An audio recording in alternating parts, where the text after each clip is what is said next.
대망의 세 번째 강의입니다. 이제 긍정 양육을 돕는 기본적인 ABA 전략을 이야기해 보도록 하겠습니다.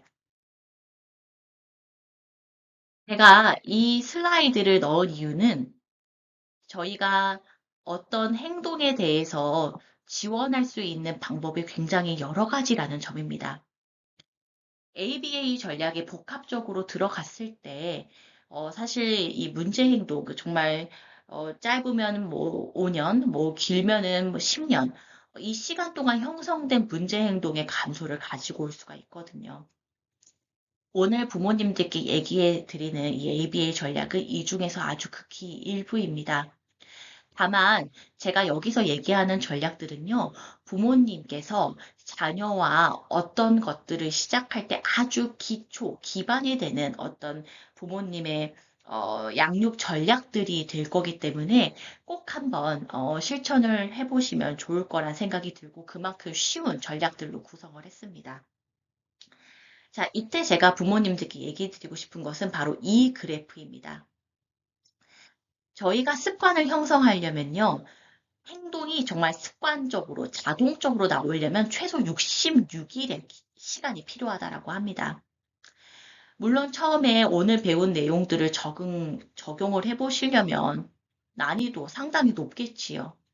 하지만 22일이라는 시간 동안 꾸준하게 실천을 하시면 22일이라는 2단계 정착기에서는요, 난이도는 훨씬 낮을 거고, 이때를 잘 버텨서 꾸준하게 실천을 하시면 정말 부모님의 전략으로서 몸에 배실 겁니다.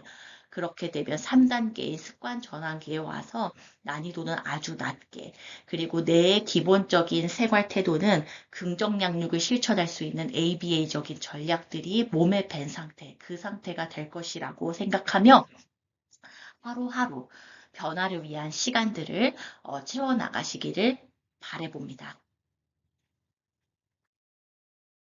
전략을 얘기하기 전에 부모님께 꼭 말씀드리고 싶은 요소가 바로 이거입니다. 감소와 예방이라는 키워드예요. 자, 제가 만났었던 사례 중에 한 사례입니다. 이 아이는요, 산책 중에요, 가고 싶은 곳이 딱 눈에 띄면요, 손을 탁 놓고요, 차도 신호등 신호 확인 안 하고 4차선을 뛰어갔었습니다. 건너편에 뚜레쥬르가 있었고요, 가야 하는 곳은 병원이었어요. 자, 그러면 내 눈앞에서 내 자녀가 내 손을 놓고 4차선 도로를 뛰어가고 있다라고 한다면 부모님 어떻게 하실래요? 네, 아마 일단 잡아오셔야지요. 아이가 위험하니까 빨리 뛰어가서 잡아오시고, 그 다음에는요. 아마 이제 이런저런 이제 감정이 막 북받쳐서 이제 뭐 소리를 지르시는 분들도 있고, 이제 뭐, 이렇게 하면 안 된다, 저렇게 하면 안 된다에 대해서도 이제 아이를 훈육하시는 경우도 많으실 거라 생각을 합니다. 이처럼 어떤 행동이 이미 일어나면, 우리가 고민하는 문제 행동이 이미 일어나면 저희가 할 수 있는 게 별로 없어요. 자, 근데 우리가 행동 전에 할 수 있는 예방책들은 상당히 다양합니다. 자, 예를 들면 우리 아이와 손가락으로 가리키며 원하는 곳에 가는 연습을 충분하게 했다면 아이하고 병원에 가기 전에 이런 스케줄을 만들어서 먼저 병원에 가고 다음에 빵집에 갈 거라는 얘기를 미리 해줬다면 아이랑 출발하기 전에 현관문에 붙여져 있는 규칙 카드를 보고 일과를 확인해요. 차도로 가지 않아요. 라는 말을 예방적으로 해주었다면. 네, 이처럼 예방적으로 할 수 있는 것들은 많아지고요. 예방책이 토대로 되면 저희가 문제 행동이 발생하고 나서 대응책도 굉장히 많이 변화됩니다. 옛날 같았으면 그냥 잡아와서 혼내는 것으로 끝냈겠지만 내가 이런 예방책을 했다면 아이한테 이렇게 말해주겠죠. 땡땡아, 가고 싶은 곳이 있으면 손가락으로 가리키는 거야. 아이는 이미 배웠기 때문에 훨씬 엄마 아빠가 무슨 말을 하는지 알아들을 겁니다. 그리고 우리가 스케줄에 대해서 또 얘기해 줄 수 있겠죠. 가방에서 스케줄 카드를 딱 꺼내서 보여주며 먼저 병원에 가고 그 다음에 빵집에 가는 거야. 약속했었지? 얘기해 주시겠죠. 그리고 저희가 이런 현관문에 이런 규칙 카드 같은 거 붙여놓고 매일매일 이야기해 주시잖아요. 그러면 부모님 입에도 이런 규칙이 입에 붙습니다. 그래서 옛날 같았으면 엄청 장황하고 길게 너 이렇게 하면 안 된다. 교통사고 난다. 너 큰일 난다. 얘기했잖냐. 엄마 아빠가 몇 번을 얘기해야만 너 말을 들을 거냐. 다 이렇게 장황하게 말이 가는 게 아니라 땡땡아 약속했어. 일과를 확인해. 먼저 병원 가고 빵집 가는 거야. 그리고 차도로 가지 않아가 자동적으로 나오게 될 겁니다. 즉 예방책과 대응책 중에 무엇이 선행돼야 되는 거예요? 당연히 예방책이 선행되어야만 합니다. 예방책이라는 거 키워드 하나만 기억해 주셔도 이번 강의는 성공이라고 생각합니다. 즉 행동이 발생하기 전에 평상시에 조치를 취하시는 겁니다. 평상시에 가리키기 연습하고, 평상시에 규칙카드 읽어주고, 평상시에 먼저 다음에 스케줄 쓰는 어떤 조치를 하는 거고요. 평상시에 연습을 하셔야지 문제 행동 발생했을 때 대체 행동으로 바꿔줍니다. 자, 아이가 내 손을 놓고 뛰어갔어요. 뛰어갔더라도 다시 대체 행동을 유도해서 가고 싶은 곳이 있으면 손가락으로 가리키는 거야 라고 해주실 수 있잖아요. 이렇게 해야만 아이가 배우는 거거든요. 근데 이거가 가능하려면 문제 행동 발생했을 때 얘기하는 걸로는 효과 전혀 없어요.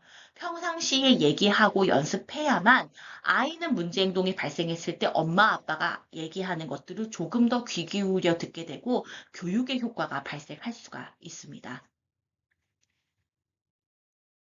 자, 이러한 예방책을 적용하는 순간도 꼭 기억을 해주세요.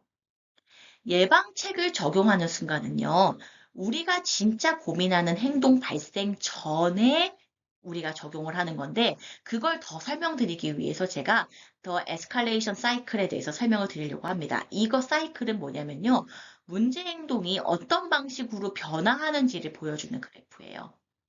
자, 평상시에 우리 아이들은 편안한 상태예요. 별다른 촉발 요인이 없으면요. 근데 촉발 요인이 발생했어. 트리거가 발생했어. 그럼 그때부터 아이들이 행동의 발생이 있을 수가 있죠. 자, 예를 들면 어떤 친구는 표정이 변화할 수 있고요. 어떤 친구는 이제 뛰쳐나가기 전에 엄마 아빠의 손을 잡은 거를 막 이리저리 끌 수도 있고요. 어떤 아이는 소리를 지를 수도 있어요.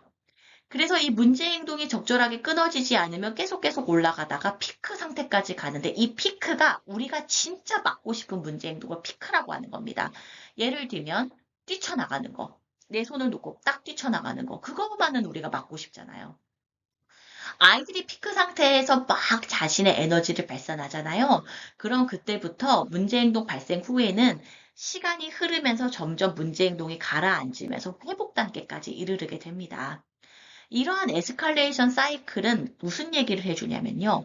당신이 진짜 고민하는, 정말 뭐 실은 뭐 내 손을 뭐 잡아당기는 행동을 하거나 뭐 나를 째려보거나 소리를 지르는 것보다 사실 더 막고 싶은 건 뭐예요? 뛰쳐나가는 거잖아요. 그러면 뛰쳐나가는 행동 전에 일어나는 행동들을 저희가 잘 살펴보면서 중재를 하잖아요. 그러면 어떻게 되냐면 행동은 중단됩니다.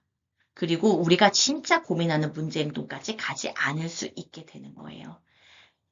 그래서 우리가 문제 행동에 대해서 예방책을 적용하는 순간은 그래서 언제가 되는 거예요? 문제 행동이 발생하지 않은 평상시 첫 번째.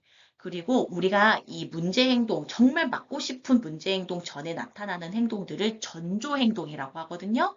이러한 전조 행동이 발생했을 때 우리는 예방책을 적용하게 됩니다. 이게 바로 중요한 중재 시점이 되는 거예요. 자, 그럼 예방의 순간을 같이 더 찾아보도록 하겠습니다. 예방의 순간 첫 번째는 바로 문제 행동이 없는 순간입니다. 자, 저희가 사실 밥 먹을 때 아이가 자리에서 일어나서 돌아다니는 거, 내 손을 놓고 4차선 뛰어가는 거, 네, 그런 행동들 발생하는 거에만 우리가 포커스를 둬서 그렇지, 사실 생각해보면 내 자녀가 꽤나 자리에 앉아 있는 순간들이 있고, 그러니까 정말 책을 읽는 순간, 뭐 미디어를 보는 순간 자리에 앉아 있잖아요. 아니면 내 손을 잡고 산책하는 순간도 분명 존재합니다. 그럼 우리는 이때 그 행동에 주목해서 더 칭찬해주고 알려줘야 돼요. 야, 너 지금 비록 미디어를 뭐 태블릿에 보고 있을지언정, 야, 너 지금 자리에 잘 앉아 있다. 너 너무 멋있다. 밥 먹으러 오라고 해서 딱 앉은 그 순간만 앉았을지언정, 너 맞아. 이게 바로 자리에 예쁘게 앉는 거야. 너 자리에 잘 앉아 있어. 산책을 할 때 얘가 뛰어나가려고 막 손을 잡아당기고 있지만 아직 뛰쳐나가지 않았다면, 그래. 이렇게 손잡고 다니는 거야. 문제 행동이 없는 순간이 사실 더 많다고요. 그러면 이때 포착해서 그 행동 잘하고 있다라고 칭찬해주고 어떻게 해야 되는지 알려주고 하는 것들이 이때 시작이 됩니다. 근데 우리가 실수하는 건 어떤 실수를 자주 해요? 자꾸 없는 순간을 포착 안 하고 있는 순간만 포착해서 아이들을 혼낸다는 거죠. 그런 거는 별로 좋은 상호작용은 아닙니다. 예방의 순간 두 번째는 바로 행동을 예상하셔야 된다라는 점입니다. 자, 내 아이가 이제 우리가 아까 이제 ABC 분석했잖아요. 어떤 선행 사건이 있을 때 어떤 문제 행동이 있는지 우리가 알았어요. 자, 지금 방금 사례에서는 이 아이는 어딘가로 가는 중에 빵집이 보이면 튀어나갈 거라는 걸 우리가 알아요. 자, 근데 우리가 만약에 이거를 예상하지 않은 채로 산책한다 생각해봐요. 그러면 문제 행동이 발생할 가능성이 더 크겠죠. 하지만 일어나실 거라고 예상한다면요. 빵집이 보이는 순간 나는 더 손을 강하게 잡을 거고, 아이를 길 안쪽으로 넣을 거고, 여러 번 얘기해 주겠죠. 먼저 병원에 갔다, 그 다음에 빵집 가자. 조금만 기다려줘. 야, 엄마 손 잡고 잘 다니고 있네. 이런 게 된단 말이에요. 그래서 행동을 예상을 하셔야만 예방의 순간을 찾으실 수가 있습니다. 그래서 그걸 예상하려면 우리 어떻게 해야 된다 얘기했죠? ABC 분석을 하셔야만 합니다. 첫 번째, 예방의 순간을 찾는 건 바로 신호 읽기입니다. 저희 아까 전조 행동 얘기했었죠? 그게 바로 신호입니다. 문제 행동이 나타날 것 같은 신호인 거예요. 아이가 길을 걸을 때 내 손을 놓을 것 같을 때 손을 막 잡아당기는 그 행동이 그 다음에 내 손을 탁 놓고 뛰쳐나가는 행동이 전조 행동이다. 이런 신호 읽으셔야 되죠. 아이가 밥을 먹을 때 자리에서 일어나기 전에 엉덩이가 들썩인다. 눈빛이 흔들리며 다른 곳을 쳐다본다. 뛰쳐나갈 곳을 쳐다본다. 그런 신호들. 아이가 나를 때리기 전에는 어, 얼굴 표정이 무표정이 되고 나 쪽으로 주먹을 쥐고 다가온다. 그것도 신호이죠. 자해 행동하기 전에 가만히 앉아가지고 오랜 시간 있는다. 그것도 신호예요. 그런 신호를 읽으셔서 적절한 시기에 중재를 제공을 해야만 아이들의 행동은 예방될 수가 있습니다. 그래서 부모님들께서 저희가 이제 지금 이번 세 개의 강의는 기초 강의라고 했잖아요. 이 예방의 순간을 찾기 위해서 한번 문제 행동에 대해서도 ABC 분석을 해보시고 아이들을 어떻게 행동을 예방시킬지에 대해서도 한번 레이더를 켜서 그 순간들을 찾아보시기를 바랍니다. 자, 이제 부모님들께서 아이들하고 할 수 있는 긍정적 상호작용 기술들을 제가 이야기를 해드리고자 합니다. 이러한 기술들 역시도 ABA의 전략에 기반해 있습니다. 그래서 한번 저희가 그 습관을 형성하기 위해서 제가 얘기하는 기술들을 내가 잘하고 있는지 검토해보고 강의를 들으면서 적용해 보실 것들은 오늘부터라도 한번 실천을 해보시기를 바랍니다. 자, 첫 번째 전략은 바로 지시 내리기입니다. 어떻게 내린다? 친절하고 단호한 KF 태도, kind and firm 해서 KF 태도입니다. KF 태도를 가지고 지시를 내리는 겁니다. 저희가 일상 내에서 지시 내릴 일 상당히 많죠. 근데 그 지시를 잘못 내리면 문제 행동을 촉발시키는 요인이 됩니다. 이거 5가지만 지켜보세요. 간단, 긍지, 3입니다. 자, 먼저 간결함부터 얘기하겠습니다. 간결함이란 내가 하고 싶은 얘기를 축약해서 간결하게 말하자라는 겁니다. 자, 아이가 내 손을 놓고 뛰쳐나갔어요. 그러면 거기다 대고 붙잡고 너 교통사고 날 뻔했잖아. 엄마가 몇 번이나 얘기했어. 너 손 놓고 가면은 너 사고 날 수도 있다 그랬지. 넌 언제까지 이런 행동할래? 이런 식으로 길게 장황하게 얘기하시는 거는 아이가 뭐를 배우는데 전혀 도움이 되지 않습니다. 이거로 요약하면 뭐예요? 네, 간결하게 요약을 하면 길을 다닐 때 엄마 손 잡아. 엄마 손 놓고 차도로 뛰쳐나가면 위험해. 이 정도잖아요. 그래서 내가 전달하고 싶은 메시지를 간결하게 정리해서 말하는 게 간결함입니다. 두 번째 단호함은요, 어, 내가 뭔가를 교육하고 지시를 내릴 때는 어느 정도의 단호함을 지녀야 된다는 겁니다. 자, 예를 들어 볼게요. 어, 엄마 손 잡고 갈래? 이런 식으로 선택지를 주는 경우들이 많아요. 자, 그런데 아이가 길을 갈 때 내 손을 놓고 뛰쳐나가는 애면 당연히 내 손 잡아야 되는 거잖아요. 그쵸? 그러면 그때, 내 손 잡아! 이렇게 무섭게 얘기하라는 게 아니고, 엄마 손 잡고 가야 되는 거예요. 라고 단호하게 말해줄 수 있죠. 그래서 저희가 어떤 것들을 가르치기로 결정했다면 그거에 대해서는 단호한 태도를 취하는 게 맞아요. 그래야지 아이들은 내가 어떤 행동을 해야 되고 어떤 행동을 안 해야 되는지에 대해서 더 명확하게 메시지를 받을 수가 있습니다. 세 번째는 긍정적입니다. 긍정적이라는 것은요, 용어가 긍정적이어야 된다는 얘기입니다. 안 돼요가 아니라 해요로 가야 된다는 얘기입니다. 자, 제가 조금 더 얘기를 해드릴게요. 자, 저희가 이제 손 놓고 아이가 뛰쳐나갔어요. 그러면 보통 우리가 무슨 말을 많이 해요? 뛰쳐나가지 마, 안 된다, 하지 마라. 이런 식으로 뭐가 안 된다는 말만 자꾸 하게 됩니다. 자, 그러면은 이 말을 통해서 애들이 뭘 안 해야 된다라는 건 알아요. 근데 이 메시지 속에 뭘 해야 되는지는 전달되나요? 아닙니다. 전혀 전달되고 있지 않습니다. 엄마 손잡고 가요. 그리고 길로 걸어요. 이렇게 얘기해야만 아이들은 내가 무슨 행동을 해야 되는지 알 수가 있단 말이에요. 그래서 긍정적으로 행요로 끝나는 지시를 하려고 노력을 하셔야 됩니다. 그래서 제가 만나는 친구들 중에 안 돼요, 하지 마를 많이 듣잖아요. 그러면 이런 말만 들어도 알러지를 보이는 아이들이 많습니다. 그러니까 되도록이면 뭐뭐 하자라는 긍정적인 방식으로 지시를 내려주시기 바랍니다. 네 번째는 지지적입니다. 야, 너는 이것밖에 못하냐? 너 이럴 줄 알았다. 이런 태도가 아니라요. 너는 할 수 있어.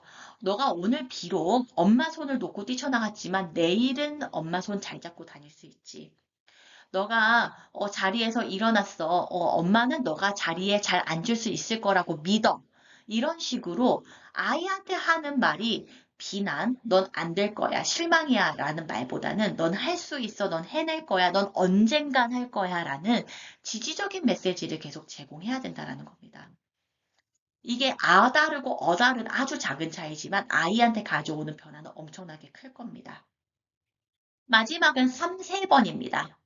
3, 4번은 아이한테 내리는 지시는 3, 4번 안에 끝내셔야 된다는 얘기입니다. 3, 4번에 끝내라는 말은 이겁니다. 자, 예를 들어 볼게요. 자, 아이가 예를 들면 손을 씻으라고 얘기했어요. 근데 안 씻었어요. 손 씻으라 했어요? 안 씻었어요? 손 씻으라 했어요? 안 씻었어요? 이렇게 내가 내리는 지시에 대해서 실패하는 경험을 쌓게 만들지 말라는 겁니다. 자, 우리가 많이 이래요. 손 씻으라고 했는데 애가 안 씻어 그러면 아우 아님 말고 언젠가 더 씻고 싶으면 씻어라. 이런 경우들이 있어요.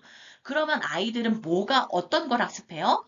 엄마, 아빠 말은 굳이 따르지 않아도 된다라고 학습하게 되고요. 그 말에 힘이 실리지가 않습니다. 그래서 내가 얘기한 지시는요, 3, 4번 내에 끝내라는 건요, 포기를 3, 4번에 하시라는 게 아니고요. 한두 번 지시했어요. 근데 안 할 것 같으면 내가 거기서 멈추고 아이를 적극적으로 도와주는 방향으로 가거나 아니면 지금 지시 내리지 않고 이따 아이가 따를 것 같을 때 지시를 내리시라는 말입니다. 자, 예를 들면 손을 씻어라고 얘기를 했는데 3, 4번 안에 안 씻을 것 같으면 지금 시키지 않고 이따 시키시거나 아니면 아이 손잡고 손 씻으러 가는 겁니다. 그럼 3, 4번 안에 끝나잖아요. 그래서 이 간단금지삼 기억하시고 실천해 보셨으면 좋겠고요.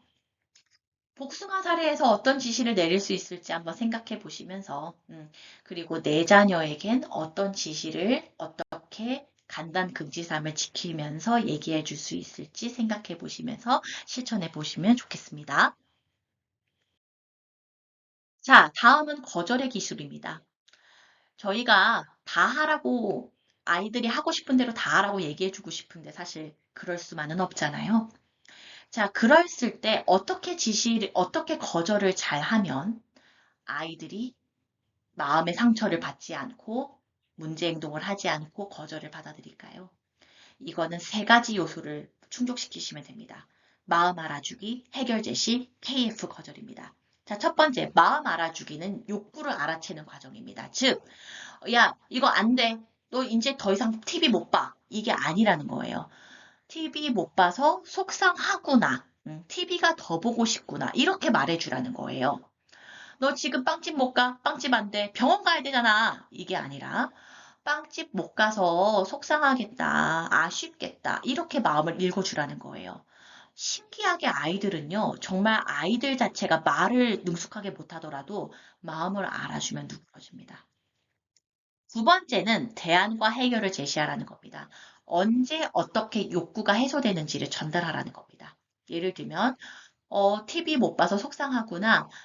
어, 이따가 저녁 먹고 10분 동안 또 볼 수 있어. 라든지, 지금 빵집 못 가서 아쉽지. 병원에 갔다 와서 빵집 갈 수 있어. 라든지, 이런 식으로 지금은 아닐지언정 언제 어떻게 너가 가진 욕구가 해소되는지에 대해서 알려주시는 게 바로 해결 제시에 들어가는 파트입니다. 연달아서 마지막 KF 버전은 뭐예요? 이때 친절하고 단호한 태도를 보이시라는 겁니다. 너무 지나치게 무섭게. 아니야, 지금은 병원 가야 돼. 너 빵집 못 가고 이따 가야 된다고. 이렇게 얘기하라는 게 아니라 얘가 그냥 사실을 있는 그대로 단호하게. 병원 갔다가 빵집 갈 수 있어. 아니면 저녁 먹고 나서 10분 동안 TV 볼 수 있어. 이런 식으로 화내지 않는 친절하고 단호한 태도를 이제 거절을 하시면 1, 2, 3의 요소가 다 포함이 되면 아이들이 훨씬 더 거절에 대해서 수용할 수 있게 될 겁니다. 자, 그 다음 긍정적 상호작용 기술은 바로 재빨리 도움을 주는 겁니다. 자, 이것도 사실 아까 ABC랑 같은 거예요. 이제 아까는 문제 행동에 대해서 봤지만 지금은 해야 하는 대체 행동에 대해서 한번 봐볼게요. 자, 우리가 뭐 어떤 과제가 있든, 예를 들면 밥 먹는 과제, 어떤 지시를 내리든, 뭐, 예를 들면 손을 씻으라고 지시를 내렸든, 아니면 어떤 상황이든 간에, 이러한 선행사건 상황에서 어떤 행동을 하기를 바라는 거잖아요. 예를 들면 밥 먹을 땐 밥 먹었으면 좋겠고, 손 씻으라 했으면 손 씻었으면 좋겠잖아요. 그리고 나서 우리가 어떤 강화를 이제 주게 되죠. 뭐 밥 먹으면 맛있는 밥이 들어가고, 밥 잘 먹었다고 칭찬해 줄 수도 있고, 손을 씻으면 자연스럽게 손이 깨끗해지는 강화도 있지만 엄마 아빠가 손 잘 씻었다고 칭찬해 주실 수도 있고요. 자, 근데요. 아이들이 안 할 것 같은 행동들 있죠. 예를 들면 밥을 잘 안 먹을 것 같다. 아니면 손을 잘 혼자서 못 씻을 것 같다. 아니면 내가 어떤 그 선긋기 과제를 시켰는데 선을 혼자 잘 못 그을 것 같다. 이럴 때요. 그냥 아이들이 거절하게 그 지시를 따르지 않게끔 그 과제를 안 하게끔 하시는 게 아니라 생각보다 빨리 도움을 줘야 되는 게 긍정적 상호작용의 키입니다. 그러니까 아이들이 과제나 지시 상황에서 몰라서 못하거나 아니면 안 하고 싶어서 안 하는 상황을 많이 만들어주지 말라는 거예요. 그냥 얘가 안 할 것 같아. 잘 몰라. 못할 것 같아. 그럴 때는 자, 선 긋자 하고 선 긋는 거 빨리 도와주시고 손 씻자 하고 손 씻는 거 빨리 도와주시고 밥 먹자 하고 자리에 앉는 거로 도와주시라는 거예요. 그 다음에 우리가 어떻게 하면 돼요? 강화를 주는 거예요. 내 도움을 받아서 자리에 앉았더라도, 내 도움을 받아서 선을 그었더라도, 내 도움을 받아서 손을 씻었더라도, 그건 어쨌든 한 거라고 보고, 그것에 대해서는 강화를 주라는 겁니다. 그러면 아이들하고 뭘 안 하는 것 같고 씨름하는 것은 많이 줄어들 겁니다. 이렇게 재빨리 도움 주는 거, 과제 지시 상황 전을 있고, 그 다음에 행동이 일어나게끔 재빨리 도움을 주는 이것을 저희가 조금 더 어려운 용어로 얘기를 하면 바로 촉구라고 말을 합니다. 네, 그래서 재빨리 도움 주기, 재빨리 촉구 주기 이렇게 되는 겁니다. 자, 이제 우리 강화 체계에 대해서 보겠습니다. 제가 이제 그 강화라는 거는요, 뭐 문제 행동을 학습시키고 유지시키기도 하지만 적절한 행동을 학습시키고 유치시키는 것도 강화입니다. 네. 자, 그래서 아까 이제 저희가 촉구, 재빨리 도움 주기에서 봤던 것처럼 어떤 과제나 지시나 상황이 있을 때 우리가 어떤 바람직한 행동을 하기를 바라죠. 이러한 행동들이 학습되고 유지되려면 반드시 강화를 주셔야 됩니다. 자, 일례로 제가 말씀을 드려볼게요. 자, 이런 거 엘리베이터에서 이런 표시 보셨지요? 자, 부모님들 중에서 정말 이제까지 나는 에스컬레이터에서 단 한 번도 걷거나 뛰지 않았다. 얘기해 주실 수 있는 분 있을까요? 없을 거라 생각합니다. 왜 그래요? 이러한 선행 사건이 있을 때, 이러한 지시 사항이 있을 때, 우리가 걷거나 걸어도, 뛰지 않고 걸어도, 그거에 대해서 우리한테 강화 주는 사람 있어요? 없잖아요. 없으니까 사실 그 행동이 그렇게까지 강하게 학습되고 유지되지 못하는 거예요. 즉, 학습은요, 강화를 통해서 이루어집니다. 그래서 부모님이 늘리고 싶으신 행동이 있잖아요. 그럼 그 행동 다음엔 반드시 강화를 주셔야 됩니다. 즉, 아이가 좋아하는 결과를 주셔야 돼요. 아이들이 좋아하는 결과는 사실 여러 가지가 있습니다. 뭐 음식 좋아하기도 하고, 어떤 활동도 좋아하기도 하고, 사람, 칭찬과 스킨십, 물건, 동영상과 음악, 캐릭터나 글자나 숫자 선호하는 친구들도 있고, 특정한 감각 자극, 예를 들면 뱅글뱅글 돌아가는 거라든지, 뭐 사운드북이라든지, 뭐 그런 어떤 그 부드러운 촉각이라든지 이런 거 좋아하는 게 각자 다를 거예요. 그래서 어떤 대체 행동, 긍정적인 행동을 찾아서 강화를 주고 싶잖아요. 그러면 아이들이 좋아하는 선호에 대해서 잘 파악하고 계셔야 돼요. 그게 부모님들의 무기가 될 겁니다. 자, 그래서 제가요, 부모님들께 이제 선호도 랭킹 기록지도 같이 공유를 드릴 거거든요. 그래서 그냥 눈으로만 보고 끝내지 마시고 출력해서 부모님의 자녀를 대상으로 한번 기록을 해보시면 자녀가 무엇을 좋아하는지 싫어하는지 그 욕구나 선호에 대해서 보다 더 깊게 이해하는 시간이 될 거라고 생각합니다. 대표적인 강화는요, 바로 칭찬하기입니다. 칭찬을 그냥 칭찬하면 떠오르는 말 뭐예요? 아, 잘했다. 야, 최고, 따봉. 뭐 이런 거 생각나시지요? 근데 이 칭찬에도 기술이 있습니다. 한번 볼까요? 자, 일단 네 가지 요소 잘 생각하세요. 1번 구체적으로 무엇을 잘했는지 말씀해 주시고요. 즉각적으로 잘한 행동 직후에 얘기해 주시면 됩니다. 칭찬해 주시면 됩니다.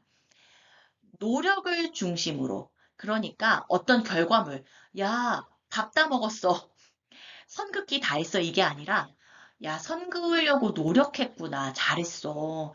너가 어머 어제보다 한 번 더 밥 먹었네. 앉아서 밥 먹었네. 잘했어. 이런 식으로 아이들이 하고 있는 노력 중심으로 칭찬해 주시는 게 세 번째 요소고요. 네 번째 마지막은 뭐예요? 칭찬도 너무 길면 아이들이 귀에 안 들어가요. 짧게 따뜻하게 해주셔야 됩니다.